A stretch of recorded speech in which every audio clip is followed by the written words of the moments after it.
Well, welcome y'all. It is Friday and thus another Lonely Oak wine review. As usual, I'm Rick. Today we're going to be walking through the 2016 Domaine de la Herre Gros Menseng. This was a pretty cool wine, particularly because of its price point, and it's not the easiest task to find Gros Menseng, particularly in larger commercial stores. So I was excited to see this one on the shelf and thought I'd give it a shot. So kind of just rolled the dice, a little Russian roulette with this, and it was not disappointing in the least. So a little bit of background on Gascony itself. Very rich merchant history. It was actually under rule of the English along with Bordeaux for about 300 years, starting in the 12th century. So most of the text you find on it has to do with its merchant trades and things like that. But it's kind of been an under-the-radar wine producer for a long time. Really high-quality terroir, high-quality grapes. Not the low yields that you find in the AOCs of Bordeaux and elsewhere. It was formerly considered a vin de pays, or essentially a country wine. So it's kind of a step above the table wine classification in France, but they've since reclassified it into what's known as an IGP. So a little bit more stringent regulation and a little less confusion. So some certain things about that were consolidated. So simplified it a little bit. So we'll just go ahead and dive right in on this. First thing you're gonna see on this, as usual, is the color, of course, but you will notice this deep yellow. So one of the cool things about Domaine de la Herre is that they actually do allow for a little bit of maceration on the grape skins. So Gros Menseng is a considerably thick-skinned grape, and as with all grapes and all wines, you're gonna gain most of your characteristics and flavors and all that good stuff's coming from the skins. You know, you've got the pulp inside that produces the juice and the sugars and acids and things like that, but you're getting a lot of that character from the grape skin. So obviously that's what's exposed to the elements, so that's what's going to take in a lot of that. So these guys do allow for a little bit of maceration. Zero oak. So when you look at this deep yellow, I found that pretty impressive, that this is all stainless steel tanks and fermented without any of the use of oak, and you still end up with that incredible color, owing to that maceration. So these grapes are harvested at night to maintain, in the coolest temperatures of night, so as not to accelerate any kind of fermentation accidentally. And in fact, when they are harvested, they're actually immediately put under inert gases like nitrogen in order to prevent oxidation. And they do in fact use what's known as an inertes press from Boucher, which allows for zero oxidation. So essentially the press is confined in a tank, and there's the cycling of inert gases to prevent any oxidation. So they take great care of these grapes. The terroir itself, very characteristic Gascon summers. So you get very long summers, hot days, but you also get very cool nights. So as we've talked about before, particularly in terms of the high plains AVA in Texas, those hot days allow for a full ripening, and that cool night allows the preservation of the acidity. So you get a really high sugar grape with also high acidity. So it makes for a prime candidate of sweet wines. Although traditionally Gros Menseng is not generally used for sweet wines, a little bit more of the Petit Menseng is reserved for that. But in this case, once you dive in on the nose, it becomes pretty evident pretty quickly that there's some sugar on this. It almost has that Alsatian kind of fragrance to it. A lot of folks get a little more citrus. I tend to pick up on a definite honey characteristic, a little more peachy. It was really reminiscent of most Vouvrays that I've had.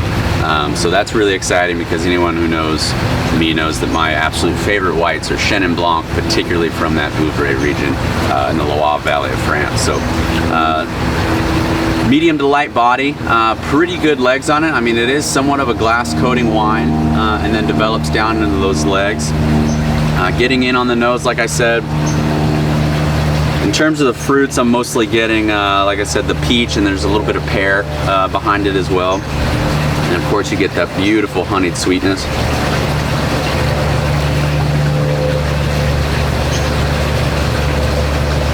And that palate is no exception. This is described as sort of an off-dry or semi-sweet wine.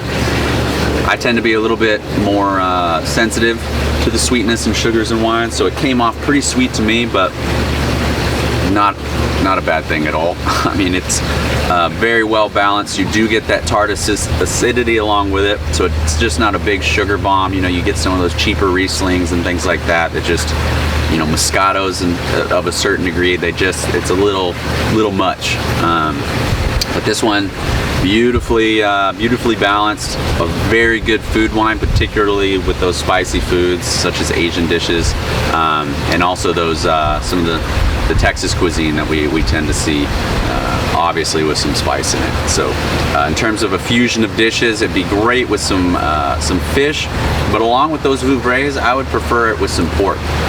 Just a nice light buttered pork, maybe seared quickly on the skillet and then finished in the oven. That's generally the way I do most of my meats these days anyhow, to get that tender characteristic to it. But those peach notes just flow beautifully with pork, so don't be afraid to go that route. And then of course, like I said, the fish and everything like that, so it's going to balance with a lot of good dishes.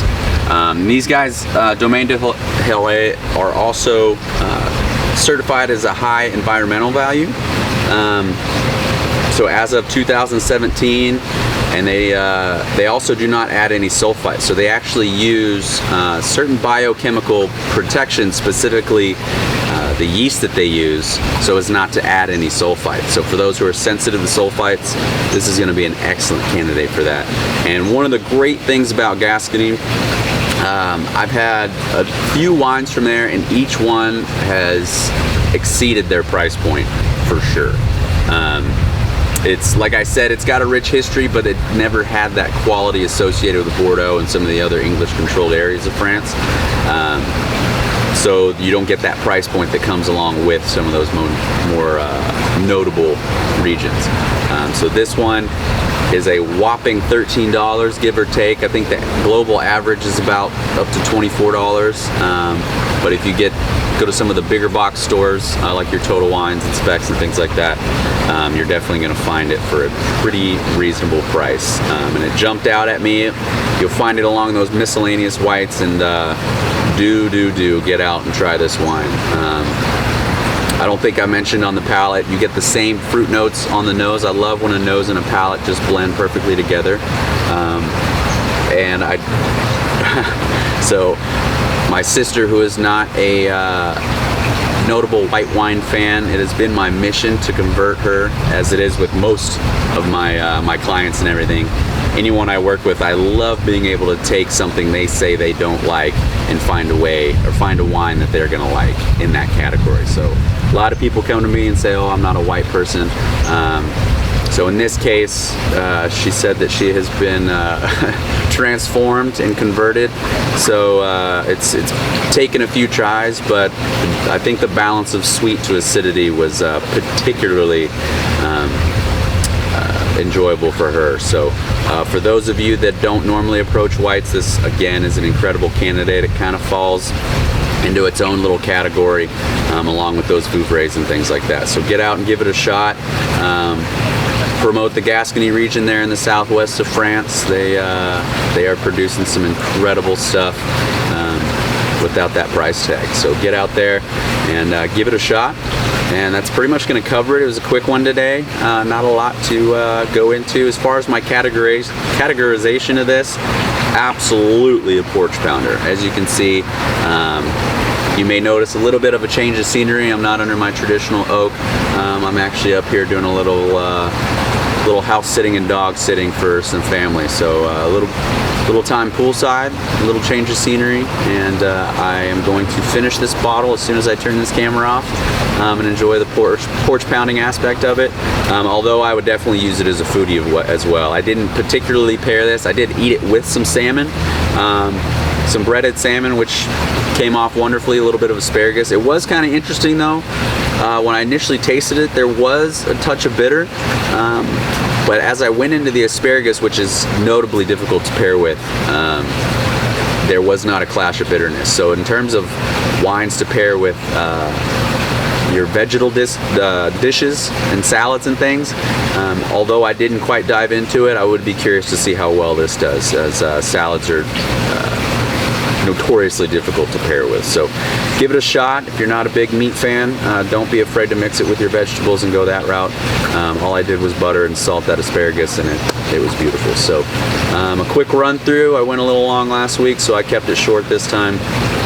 Again, please give us a shout out for private tastings. I'd be happy to make whatever arrangements are needed to abide by state regulations and personal regulations for COVID. So give us a shout, hit us up on Facebook, and book your private tasting, where you will get plenty of wines like this, both red and white, for tremendous value and tremendous tasting profile. So hope to see you in person sometime. Otherwise, tune in next Friday. Got a little bit of a late start today, so I guess I'm kind of on vacation, I don't know. But yeah, check us out next week. I've got some good stuff coming. So yeah, we'll bounce around the world and see what else we can bring to you. So thanks, and as always, cheers.